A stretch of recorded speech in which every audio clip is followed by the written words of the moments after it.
যুবদল নেতা মোহাম্মদ আরিফ শিকদার হত্যাকাণ্ডের ঘটনায় আলোচিত শীর্ষ সন্ত্রাসী সুব্রত বাইন ওরফে ফাতে আলীর ৭ দিনের রিমান্ড মঞ্জুর করেছে আদালত। বুধবার তাকে ঢাকা মেট্রোপলিটন ম্যাজিস্ট্রেট আদালতে হাজির করে ১০ দিনের রিমান্ড আবেদন করে পুলিশ। উভয় পক্ষের শুনানি শেষে বিচারক মোহাম্মদ আব্দুল ওয়াহাব ৭ দিনের রিমান্ড মঞ্জুর করেন। এর আগে গত ২৩ জুন এই মামলায় সুব্রত বাইনের গ্রেপ্তার দেখায় আদালত। সেই দিন তাকে কারাগার থেকে ভার্চুয়ালি আদালতে তোলা হয়।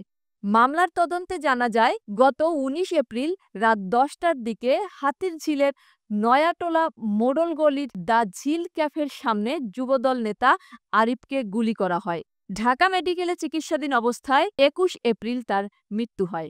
এই হত্যাকাণ্ডের ঘটনায় আরিফের বোন রিমা আক্তার বাদী হয়ে সুব্রত বাইনের ঘনিষ্ঠ সহযোগী মাহফুজুর রহমান বিপুল সহ ১০ জনের বিরুদ্ধে হত্যা মামলা দায়ের করেন। মামলাটি বর্তমানে তদন্ত করছে ঢাকা মহানগর গোয়েন্দা পুলিশের ডিবি তেজগাঁও বিভাগ। গত ২৭ মে সুব্রত বাইন, মোল্লা মাছুদ সহ ৪ জনকে অস্ত্রসহ গ্রেপ্তার করে সেনাবাহিনী।